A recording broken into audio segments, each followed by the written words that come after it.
అందరికీ నమస్కారం. నేను డాక్టర్ శరణ్య గురు, కన్సల్టెంట్ గైనకాలజిస్ట్. ఈరోజు నేను మీతో gestation hypertension and pre ఎక్లాంప్షియా in pregnancy గురించి మాట్లాడదాం అనుకుంటున్నానండి. జెస్టేషన్ హైపర్‌టెన్షన్ అంటే బీపీ ఎక్కువగా ఉండడం.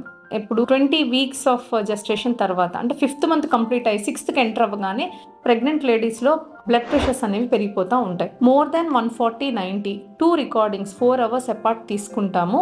అలా కాన్స్టెంట్గా ఉంటే మోర్ దెన్ 149 దాన్ని జెస్టేషన్ హైపర్‌టెన్షన్ అంటాం. ఇదే బీపీ రికార్డింగ్స్తో యూరిన్లో ప్రోటీన్ లాస్ కూడా ఉంటే దాన్ని ప్రీ ఎక్లాంప్షియా అంటాము. అయితే ఇది ఎవరిలో చూస్తాము? అందరికీ రాదండి ఈ బీపీస్ అనేవి.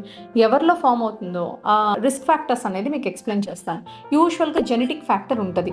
ఇప్పుడు మదర్కి బీపీస్ వస్తే ఆవిడ ప్రెగ్నెన్సీ టైంలో డాటర్కి కూడా ప్రెగ్నెన్సీలో వచ్చే ఛాన్సెస్ ఉంటుంది.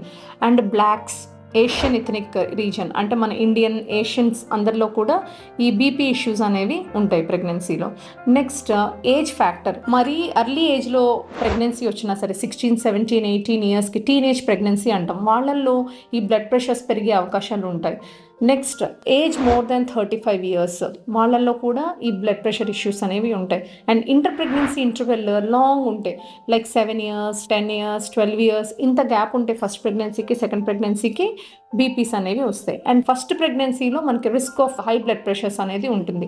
నెక్స్ట్ ఫ్యాక్టర్ వచ్చి పార్ట్నర్ ఫ్యాక్టర్ అండి. కొంతమంది జెంట్స్లో ఈ బీజం స్పర్మ్లో కొన్ని జెనెటిక్ డేంజరస్ జీన్స్ ఉంటాయి. దానివల్ల కూడా వైఫ్లో హై బ్లడ్ ప్రెషర్స్ ఇష్యూస్ అనేవి వస్తాయి ప్రెగ్నెన్సీలో. దాన్ని మనం డేంజర్ ఫాదర్ థియరీ అని కూడా అంటాం. అంటే ఆ మేల్ పర్సన్ ఏ లేడీతో ప్రెగ్నెన్సీ వచ్చినా సరే that all the ladies will get high blood pressures. This is known as danger father theory. And next ఈ ప్రెగ్నెంట్ లేడీకి బిఫోర్ ప్రెగ్నెన్సీ కొన్ని మెడికల్ డిజార్డర్స్ ఉంటాయి. ఆ డిజార్డర్స్ ఉంటే ఈ హై బ్లడ్ ప్రెషర్స్ ప్రెగ్నెన్సీలో వచ్చే ఛాన్సెస్ ఉంటాయి. లైక్ షుగర్స్ ఉన్నా సరే, కిడ్నీ సమస్యలు ఉన్నా సరే, మామూలు హైపర్ టెన్షన్ ఉన్నా సరే ఈ జెస్టేషన్ హైపర్ టెన్షన్ ప్రీ ఎక్లాంప్షియా వస్తుంది. కొన్ని ఆటో ఇమ్యూన్ డిజార్డర్స్ ఉంటాయండి, ఎస్ఎల్ఈ, అప్లా అంటాము. అలాంటి కండిషన్స్ ఉన్నా సరే హై బ్లడ్ ప్రెషర్స్ అనేవి ఉంటాయి. So these all are risk factors. And ఇంకొకటి ఏంటంటే ఒబేసిటీ, బాగా లావుగా ఉండి బిఎంఐ మోర్ దెన్ 30 ఉన్నా సరే that is one of the risk factor for the high blood pressure. So వీళ్ళు అర్లీగా ప్రెగ్నెన్సీ నమోదు చేసుకొని గైనకాలజిస్ట్తో కాంటాక్ట్లో ఉంచుకొని తొందరగా డిటెక్ట్ చేసుకొని ట్రీట్మెంట్ తీసుకోవడం అనేది చాలా చాలా ఇంపార్టెంట్.